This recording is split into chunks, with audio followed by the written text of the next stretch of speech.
Welcome to the first weekly compilation of the Daily Recount. I'm your narrator, and this week has been absolutely relentless. We've seen a hospital breakdown turned into a betrayal, and a life savings evaporated by the one person who was supposed to protect it. If you've missed any of the daily drops, grab a coffee and settle in, because we're putting the pieces together from the very beginning. Today, we're covering the full saga of the $32,000 theft, including the secret life that was discovered behind that spiritual retreat. And later, we revisit the hospital betrayal that divided a family. Whether you're driving, cleaning, or just here for the tea, stay tuned. Justice is a long game, and we're starting the clock right now. I'm going to tell you something I've never said out loud, mostly because I'm still trying to convince myself it was real. 2 years ago, I was a junior in college, grinding through finals week. I had a 3.8 GPA, a great group of friends, and a girlfriend, Maya, who I thought I was going to marry. It was 3 days before Christmas break, and the campus was covered in snow. I decided to surprise Maya at her apartment with coffee and her favorite takeout before her last exam. I had a key, so I just walked in. I didn't hear music. I didn't hear talking. I just heard them. Maya was in her room with my roommate, Kyle. My coffee hit the floor, and I think that's the exact moment my brain snapped. I didn't scream. I didn't fight Kyle.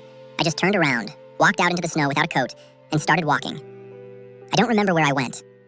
My next clear memory is my sister finding me 3 hours later, sitting on a park bench, completely unresponsive and shivering. I wasn't just sad. I was having a full-blown psychotic break from the betrayal. Instead of going home for Christmas dinner, my parents had to drive me to a behavioral health facility. While everyone else was opening presents and posting Merry Christmas selfies, I was sitting in a white room, wearing a paper gown, and being monitored every 15 minutes to make sure I didn't hurt myself. I spent 14 days in that ward. 14 days of silence, while Maya and Kyle were already official on Instagram. It took me an entire year to recover. I had to medically withdraw from my classes. I lost my scholarship, and I moved to a different city just so I wouldn't run into them at the grocery store. I did the work. I went to therapy, I got on the right meds, and I finally felt like a human being again. I haven't spoken to her in 18 months.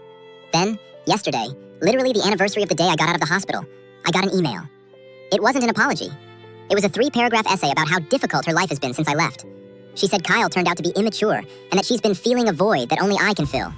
She actually told me she thinks we were soulmates who just hit a speed bump. A speed bump. That's what she called the betrayal that put me in a psychiatric ward. She ended the email by saying she's going to be in my town this weekend and expects me to meet her for coffee to clear the air. She even had the nerve to say she misses my family. My family? The people who spent their Christmas in a hospital waiting room because of her? I haven't replied yet. My heart is telling me to block her and never look back, but my anger wants me to send her a photo of my hospital wristband and tell her to stay as far away from me as possible. Is it worth breaking my silence just to tell her how much she destroyed me? Or is ghosting the only way to keep my sanity? What would you do? So, I decided to take the high road and ignore her email. I blocked the address and spent my Saturday at the gym, feeling like I'd finally won. But when I got back to my apartment complex, my stomach dropped. There was a car parked in the fire lane with its hazards on, a car I recognized instantly. Maya was standing by my front gate, holding a cardboard carrier with 2 coffees. She looked exactly the same, which honestly made me feel sick. When she saw me, she didn't even look guilty. She just smiled and said, "I knew you were just being shy, so I brought your favorite." She tried to walk toward me like the last 2 years of trauma didn't exist. I was frozen.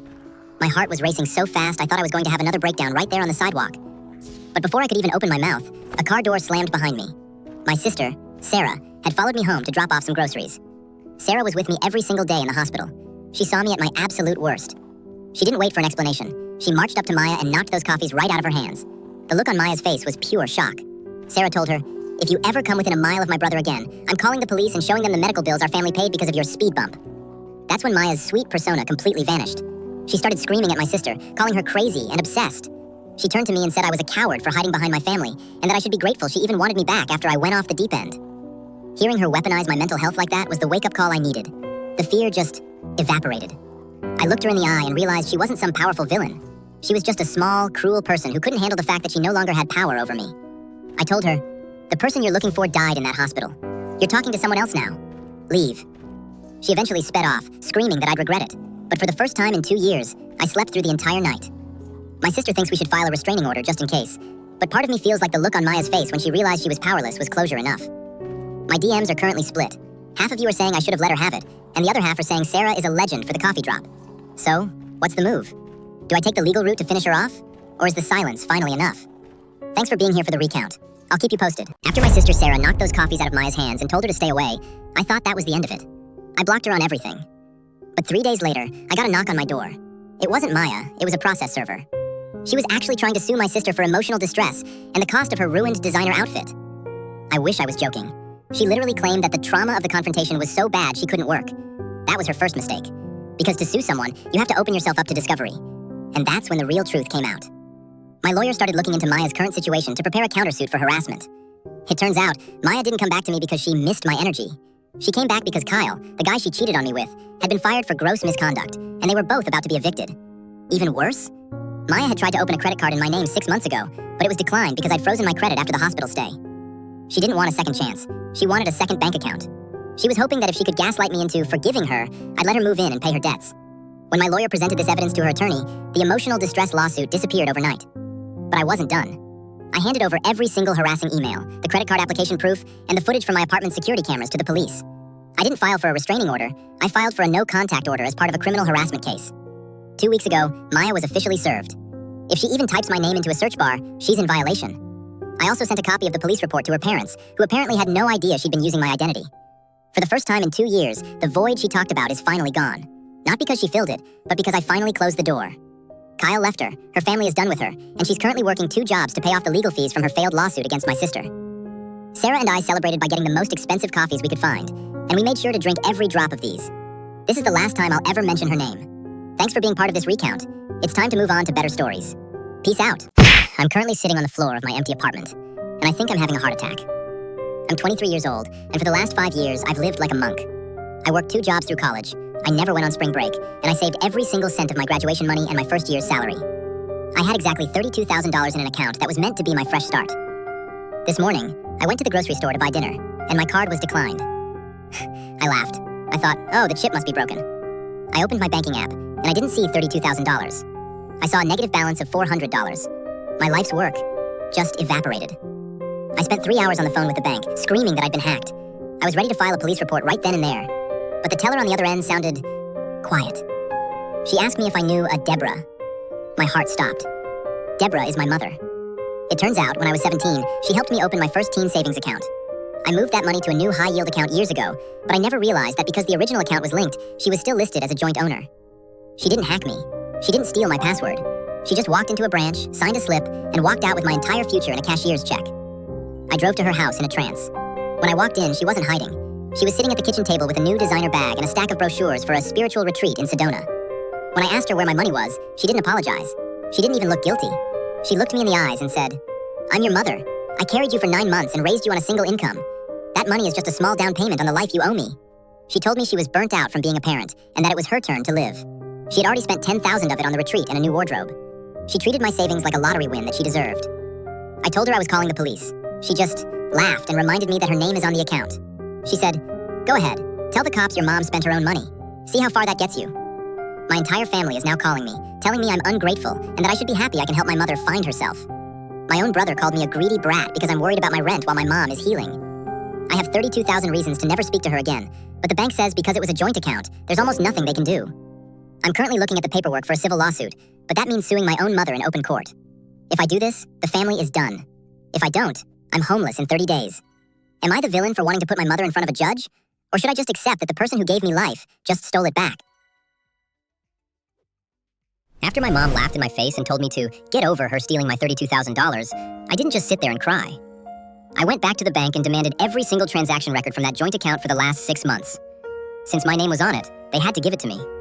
I expected to see charges for Sedona, crystals, and expensive dinners, but what I found was so much worse. The retreat was just a cover. Every single week for the last year, my mom had been zelling huge chunks of money to an account under the name Marcus. I didn't know a Marcus, but I knew the address linked to the account. It was a house 3 towns over. I drove to that address at 6 p.m. on a Tuesday. I saw my mom's car in the driveway, right next to a beat-up truck. I walked up to the window, and my world shattered for the second time in 2 days. My mom wasn't alone. She was sitting at a dinner table with a man I'd never seen before, and 2 kids who looked about 7 and 9. They were calling her Mom. My mother hadn't been finding herself in Sedona. She had been funding a secret second family for nearly a decade. The man, Marcus, was her high school sweetheart who she'd apparently been supporting because he couldn't hold down a job. My college fund, my savings, my future. It was all paying his rent. I didn't knock. I just walked in. The look on her face wasn't even fear. It was annoyance that I'd found her out. Marcus tried to stand up and play the man of the house, but I looked him dead in the eye and told him he was living on stolen money. My mom actually had the nerve to usher the kids into the other room and tell me I was being dramatic. She said Marcus was her soulmate and that I was old enough to take care of myself, while those kids needed a father figure. She admitted she took the full $32,000 because Marcus had gambling debts and they were about to lose the house. She traded my life for his mistakes without a second thought. I left that house and went straight to my brother's. When I told him, he finally flipped. He stopped calling me a greedy brat and realized our mom had been lying to both of us for years. But now I'm at a crossroads. Marcus is begging me not to call the cops because the kids will lose their home. My mom is threatening to cut me out of the family entirely if I sue her. But if I don't get that money back, I lose my apartment and my job because I won't have a car to get there. I've already drafted the police report for financial elder abuse. Even though she's not an elder, my lawyer says the way she manipulated the teen account might qualify as fraud. Do I burn her whole secret life to the ground to get my money back? Or do I let it go for the sake of 2 kids I don't even know? Let me know, because my finger is hovering over the send button on this report. After I walked out of that house, I sat in my car for 2 hours. Marcus had sent me 5 texts in a row, begging me not to call the police because the kids didn't ask for this. My mom even sent a voice note saying that if I reported her, I was dead to her. That was the moment I realized. I was already dead to her. She had spent 10 years building a life that didn't include me, using my money to fund it. I realized that if I didn't hit send on that report, I wasn't being noble. I was being a doormat. So, I hit send. I emailed the bank's fraud department and the local police the entire paper trail. The next 48 hours were a blur of sirens and bank freezes. Because the bank could see the money was moved specifically to pay Marcus's mortgage, they were able to flag the transactions as unauthorized transfers under the suspicion of fraud. Marcus didn't just lose his soulmate, he lost the house. It turns out he knew exactly where that money was coming from. He had been complicit in the theft. My mom was arrested at her real house the following morning. She didn't look like a spiritual seeker in handcuffs. She looked like a woman who had finally run out of people to manipulate. The family drama went nuclear. My aunts and uncles called me a monster for putting my own mother in jail. But then, my brother stepped up. He went through our late father's old records and found out Mom had done this before. She had siphoned off a small inheritance he left for us when we were kids. When my brother showed that to the rest of the family, the phone calls stopped. The secret family is now living with Marcus's sister, and my mom is currently awaiting trial. Her lawyer tried to offer me a settlement if I dropped the charges, but I told them I'd see them in court. I don't want a settlement. I want the truth on the public record. It's been 3 weeks. The bank was actually able to recover $22,000 because Marcus hadn't spent the full cashier's check yet. He was saving it for a new truck. I won't get the full 32 back, but 22 is enough to keep my apartment, keep my car, and breathe again. I haven't spoken to my mother since her one phone call from jail where she called me a mistake. I just hung up. I realized that family isn't about blood. It's about who doesn't steal your future while you're sleeping. I'm moving to a new city next month. A fresh start, a new bank account, and this time, no joint owners. Thanks for following this recount. Justice isn't always pretty, but it's necessary. I'm out.